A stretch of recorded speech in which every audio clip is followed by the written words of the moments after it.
All right, so we got a what to watch up here. Basically, we got two different things. She's going to try to pitch a little something to me, and I'm going to pitch a little something to her, but they are both spoiler free. So remember that. But the 1917, I watched it this weekend, and I have to say that is one of the most beautifully done movies I have seen in a long time. And when you say beautifully done, you think, oh, feelings and all this. And no, it's World War One. It is jacked up with some of the stuff that goes on. But right off the bat, my 14-year-old daughter watching this movie, and I warned her, World War One is jacked up. I don't know how this is going to be. Let's take a look and see. It could very well could be very gory. I don't know. We watched it. It wasn't as much gore as I thought a World War One movie would be, but she was amazed about the whole movie being two shots. And I've heard that's what I've consistently heard is the long shots in this movie. It's which not is why just the long shots, though. It's the beauty in the long shots. Anybody can mess something up, but it just seems like it was perfectly done. It felt like you were a third person in the journey that is going down. Huh. But it is... oh my God. I would recommend it. I'm probably going to end up watching it again. Because it is so well done. Not just the costumes, but the feeling of of World War One. It does feel like you travel a certain distance further than if you think you're with somebody and there's no cuts in the movie. Traveling with them doesn't seem like you would get very far. But it does kind of bridge that very well together with traveling with the companions there. You get to meet a few people. You get to see these characters. You get kind of a dread because we all know the premises of it. It's kind of like a World War One version of Saving Private Ryan. Saving Private Ryan. It's like you got to go save your brother, but the thing is, Yep. it's not about saving his brother. It's about saving the 1,600 men. It's Right. the only reason they gave it to him they're is because they're walking into a trap. an ambush. Yeah, And basically the German lines pulled back, and the general is such a war-hungry person that he's not seeing the bigger picture, and they get basically he's trying to push in and kind of finish off that front. But they're drawing him in, and he said basically the only reason they gave it to him to be able to go is because they know nobody's going to get there faster than trying to save a family member. Oh yeah, And of course, that makes perfect sense. And it is incredibly well done with just the sights and the feel and everything you pick up from they walking through a tunnel and they think it's abandoned and kicking over a trash can and there's fire in the trash can and warm embers because them recently pulling out they could be someone around the corner. It's just suspense through the whole thing, and it's powerful the way it ends and the way it begins and the way it ends. It basically Emma was like, that's perfect because the way it ends and the way it begins, just the tie. It is so great. It definitely washed out midway from your mouth, right? Oh God, yes, this is the best war movie I think I've ever seen. I actually had a friend who saw both as well. Yeah. He liked Midway better, he said. He's fucking dumb. I I hope you send him this video. I'm going to. Hey, I'm B. I'm the brother here, and you're a fucking idiot. If you think Midway was better than 1917, there is absolutely no way.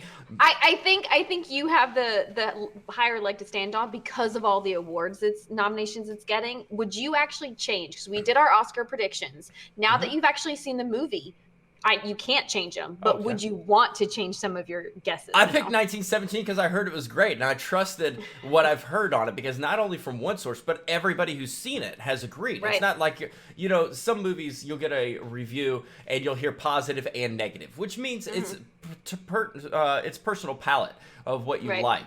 This is nothing but good things. So I put my faith into it in my predictions. The only thing I could do is probably change one or two of my answers to 1917.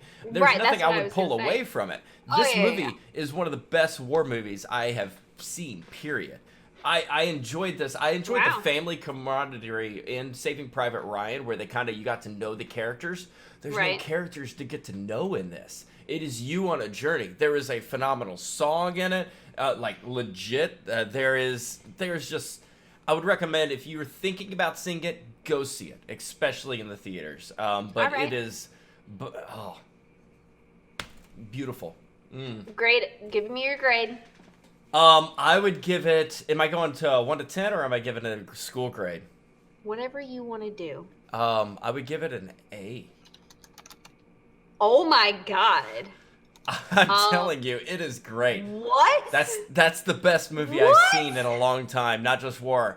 I mean, Avengers Endgame, it pulled on my heartstrings because of the journey I've been with it in 22 years or Oh whatever. my But God, you've never given an A. this movie was phenomenal. It was smooth. It was All right, nice. It all was right. relaxing but intense. It was great through and through. I give it an A. I want to say an A minus, but I don't know what much more you could do with it. I wanted more. When it ended, I was like, how long is that movie? I wanted another 2 hours of it.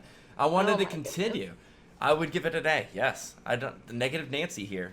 Still Yeah, giving it an A. that's impressive. Oh, it was All right. it was great. Well, I haven't watched a lot of movies recently, but I have watched over Christmas break, and then um, this past week, it was Tuesday, last week I think. Crisis on Infinite Earths. Now, I know you are not a CW fan. You TV do fan. not TV fan, but really the CW, you're like, that's kid stuff, whatever, or like teen pop stuff, whatever. It's not. So shut up. Um, it was so beautifully done. So we had 3 episodes in December that set up this Crisis on Infinite Earth, the famous comic book. Uh, uh, I have not read that, so I'm sorry. I'm not that big of a nerd where I've read every single comic book. I know what happens. I've read clips, but I don't own the comic books. I'm sorry. Don't blast me in the comments. Nobody But blasts you.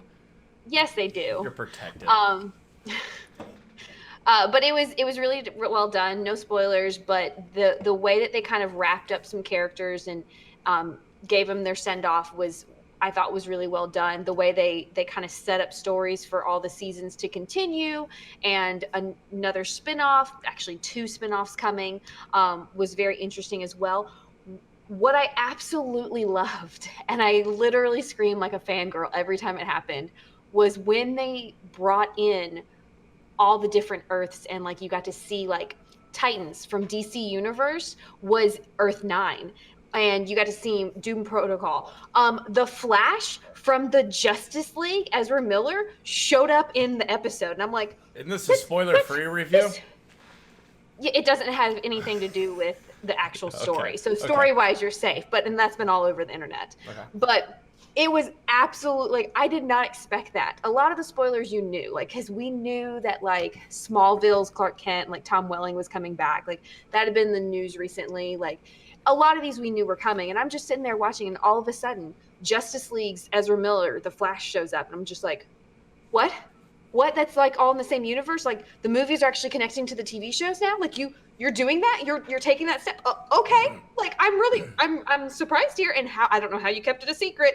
Um, but it was really really well done. If you're not a fan of the what DCEU has done, if you're not a fan of the movies because they haven't portrayed certain things correctly, or they changed things, you don't like actors who are playing certain people, I really suggest jumping into the CW shows, because they have way more time to develop characters and stories and pull from different things.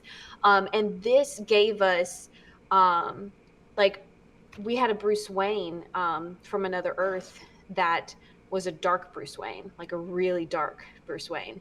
And he was played by the actor who actually voices Bruce Wayne from the animated series for years now. I forget his name. I'll put it up on the screen now. But it was just all these fun cameos. It was it was a fan service to all of these characters, to the multiverse, to just everything that this has built.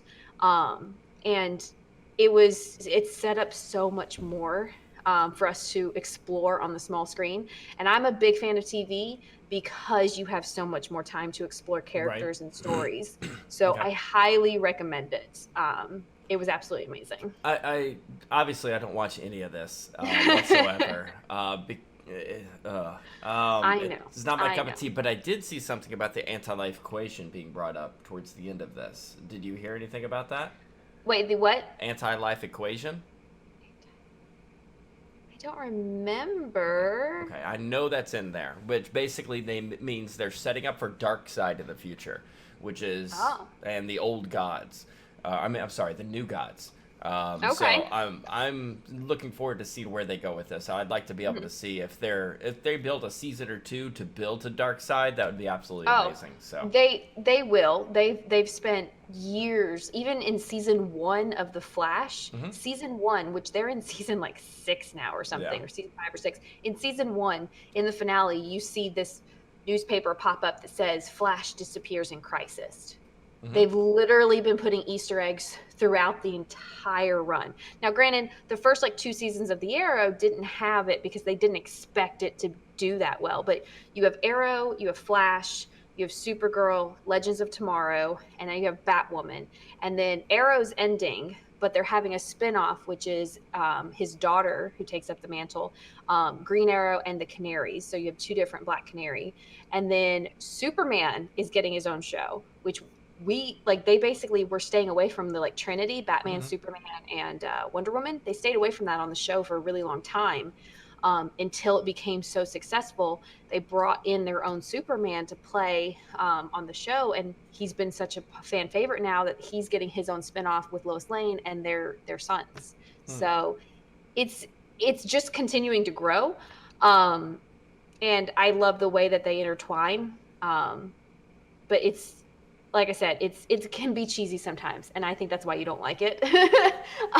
But comic books can be cheesy sometimes. Come on. I'm aware. I think the quality is what I look for in that kind of thing because when they're Probably. sitting there kicking in the air, but they're destroying phantom ghosts, and it's a Yeah, there was some entire cheesy stuff. city is being attacked by these ghosts, but instead of the entire city being attacked, they're only focusing on one rooftop Oh yeah. in an abandoned Oh yeah. warehouse. Are you fucking Oh kidding yeah. me? If Yeah. I okay. know. I know. There's some stuff you just look past because it's a CW and they have a budget for it. But um, it's still it's about the character development more so than Hmm. the action. Hmm. So Okay. I know you're never gonna watch it. I know. I watched the first 3 seasons of Flash. I didn't know that. Yeah, I know. Well, I know you didn't know because I don't like bragging about something I'm ashamed of. And when you said a leg to stand on earlier, I was like, oh no, one leg. Oh.